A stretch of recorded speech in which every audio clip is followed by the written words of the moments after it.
Hi, everyone. So, today we're going to be discussing 5 important lessons that we can learn from Napoleon Hill in really how to achieve personal transformation and growth. And there's so many lessons that I think Napoleon Hill has shared in many of his works, including Think and Grow Rich and Outwitting the Devil, um, just to name a few of his many books. But I want to focus on a couple of his insights I think could be very helpful. And the first one here is the starting point of all achievement is desire.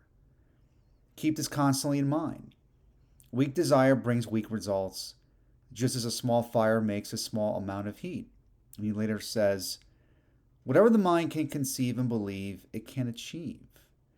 So, here I think in order for us to achieve personal transformation and overcome some of the limitations we may be experiencing in our external environment, in our lives, and maybe uh, mental limitations that we're experiencing or self limiting beliefs, that we need to have desire, a burning desire to grow and to want whatever it is that we would like, whether it's new relationships, loving relationships, a better career, financial independence, spiritual growth. We need desire in order for us to change. Without desire, without that passion, that love to grow, then we succumb to indifference. And with indifference, then there's very little opportunity to change. Or we don't have the inspiration or that jet fuel and motivation to want to achieve and to overcome whatever it is that we're facing. So, desire is very important.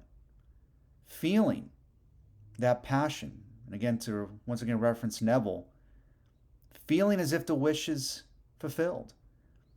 Feeling is the secret. And desire, I think, is a necessary component to that. It's to feel as if what we want is already here.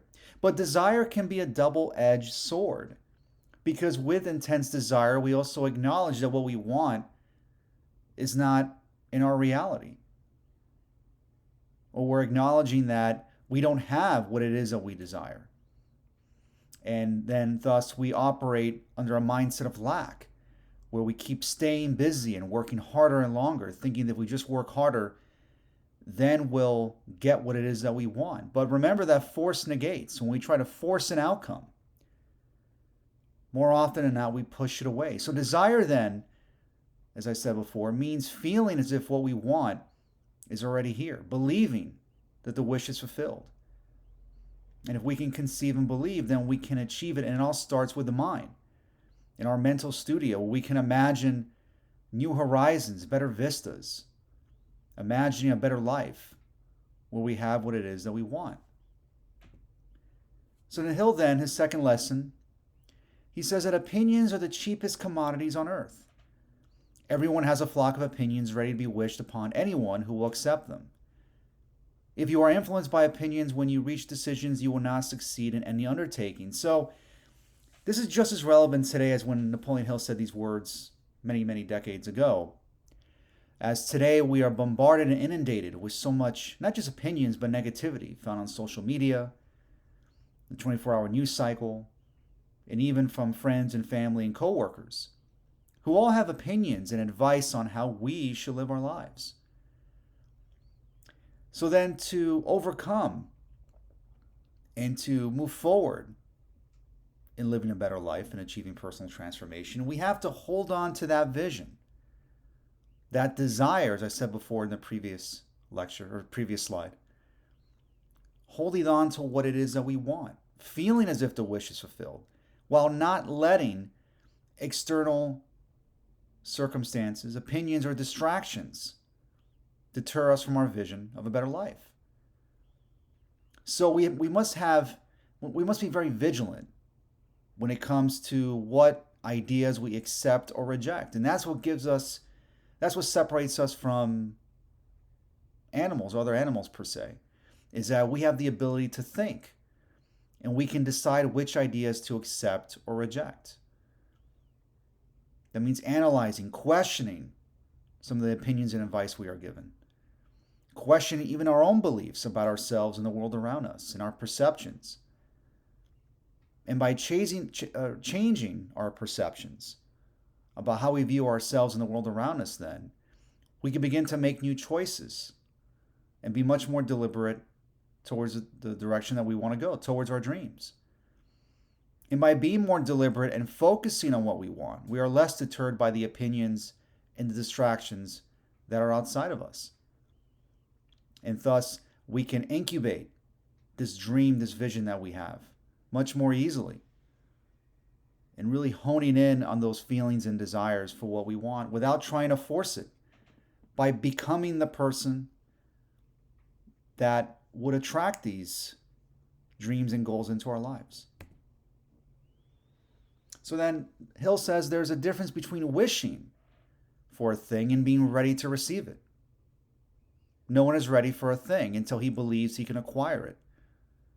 The state of mind must be belief, not mere hope or wish. Open-mindedness is essential for belief. And I think this goes back, and I'll just go back to the slide real quick here, the previous one, about the power of belief.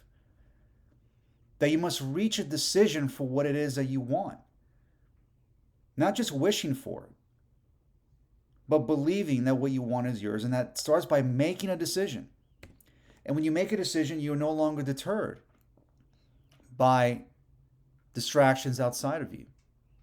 And when you make that decision, you're not wishing anymore. You believe, you know that what you want is yours.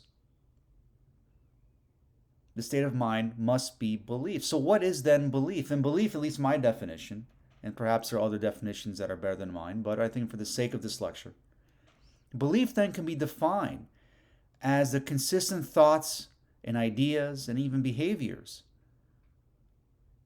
that define what we think about a certain circumstance or define how we view ourselves. So if we're consistently thinking negative thoughts about money, for example, and many of us, I think, have fallen prey to this. If we think consistent negative thoughts about money, that we don't have the ability to earn more of it, we're not smart enough to earn more money, that there's not enough money to go around, that there's lack, that we don't have the ability to acquire a better paying job that's more fulfilling, or we don't have the ability to start our own business and be profitable. If these ideas are consistently swirling around in our mind on a daily basis, on a consistent basis, that becomes a belief, that becomes an unconscious belief. Because remember, most of our behaviors are completely unconscious or are beneath our awareness. So what we consistently think about, we become. And that shapes our beliefs. So then, to change our beliefs, we must become much more self-aware about how we think. Something called metacognition in psychological circles, where we start thinking about how we're thinking and begin to analyze, at least become aware of how we think, and accept the fact that we have these beliefs. And thus, when we accept them, we let them go. We don't try to force them. Again, force negates. We simply acknowledge that these beliefs are here, and we simply decide to make new choices and consider new ideas and new thoughts that are much more positive or support us. That's why I think meditation and journaling, some of these exercises, and reading positive content, including like this lecture that you're listening to right now, is very important in helping us change our beliefs. It helps us make better decisions towards what we want. So then another lesson here, as Hill says, you are entitled to know that two entities occupy your body. One of these entities is motivated by and responds to the impulse of fear. The other is motivated by and responds to the impulse of faith. Will you be guided by faith, or will you allow fear to overtake you? So we have belief, the consistent thoughts and ideas that shape our beliefs about ourselves and the world around us. And then we have faith.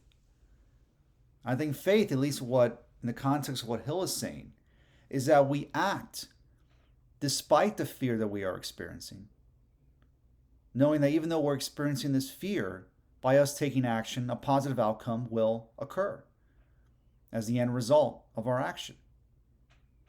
And fear could be very paralyzing. I think all of us have experienced fear. Fear is a natural human response.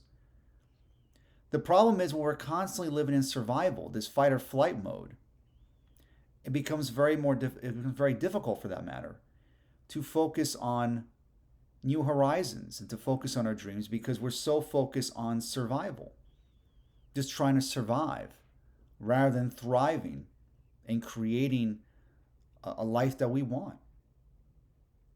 And it reminds me of the book Feel the Fear and Do It Anyway by Susan Jeffers, where the underlying theme of her book is that even though we are facing fear, you can't necessarily eliminate it, but when you act anyway in spite of the fear, that is the best way to overcome it.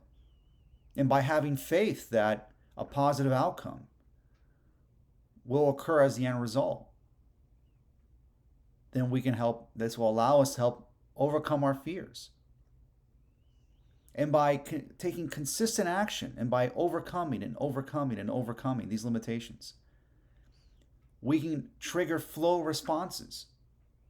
And if you watch my previous lecture, and I can add a link to the video to this lecture, and I taught where Stephen Kotler, who wrote the book The Rise of Superman, argues this, that to get into flow, where we're so immersed in what it is that we're doing, where we're in the present moment, when we're in the zone, we're not worried about the future or making decisions based on the past, but by living in the present moment,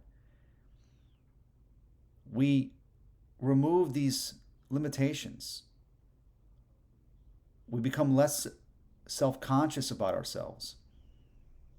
And we begin removing these chains that have been holding us back, and we then can release our authentic self, which is the pinnacle of human experience, where we can become our authentic selves and create without worrying about consequence. When we are in love with what we're doing and we begin to love ourselves, because no longer are we living in a state of fear and survival. So then finally, success in life depends upon happiness. And happiness is found in no other way than through service that is rendered in a spirit of love. Love is something we don't hear very often today anymore, unfortunately. It seems that today much of the advice that we're given, whether it's career advice, entrepreneurship advice, or even relationship advice, love seems totally absent from the conversation, where much of the advice given is more robotic in nature, where how can we do more? How can we be more efficient? How can we be as profitable as possible? How can we do more and more and more? Where we never stop for a moment and realize that the most necessary ingredient for a wonderful life and for a successful and happy life is love. When you love yourself, when you love what you do, when you love providing service for others, for helping other people, for helping your community, and by loving the process of personal transformation, by living in the present moment, when you're not overly self-conscious or concerned about what others think. Again, we talk about in one of the previous slides, and what Hill is talking about, not to let the opinions of others deter you. To live in a state of love. When you live in a state of love, then no longer are you being shaped by the negative influences outside of you, nor are you allowing your self-limiting beliefs to overcome you. With love, with loving what you do, and loving being in the service of others, that is truly a path to a happy and healthy life. And I think Hill really hit it on the nose with this saying. So I hope you enjoyed this lecture. Make sure you hit that subscribe button so you can watch all my lectures on personal growth, wealth building, entrepreneurship, and creativity. Thank you so much, and I'll see you next time. Bye.